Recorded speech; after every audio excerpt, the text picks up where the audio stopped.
Gas tanker lorry അപകടത്തെ തുടർന്നുണ്ടായ വാതക ദുരന്തത്തിൽ 19 പേരുടെ ജീവൻ പൊലിഞ്ഞ കണ്ണൂരിലെ ചാല എന്ന കൊച്ചുഗ്രാമം തേങ്ങുകയാണ്. വിലാപയാത്രയ്ക്കിടയിൽ വിറങ്ങലിച്ചിരിക്കുകയാണ് ചാല. അപകടത്തിൽ പൊള്ളലേറ്റ 4 പേരുടെ നില ഗുരുതരമായി തുടരുകയാണ്. മരവിച്ച മനസ്സാണ് ഇപ്പോൾ ഈ കൊച്ചു പ്രദേശത്തിന്. തൊട്ടടുത്ത വീടുകളിൽ നിന്നും വിധി അപഹരിച്ചത് 19 ജീവനുകൾ. 4 പേരുടെ നില ഗുരുതരമായി തുടരുന്നു. 20ഓളം പേർ പൊള്ളലേറ്റ് വിവിധ ആശുപത്രികളിൽ ചികിത്സയിലാണ്.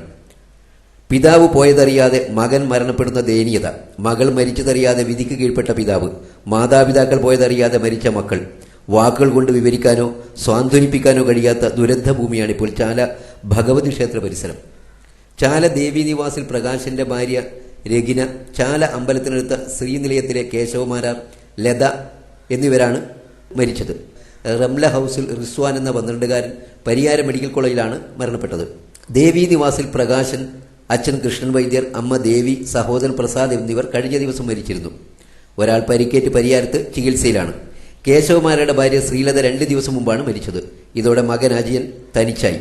റിസ്വാന്റെ സഹോദരൻ റമീസ് കഴിഞ്ഞ ദിവസവും പിതാവും മാതാവും അപകടത്തിൽ മരിച്ചിരുന്നു.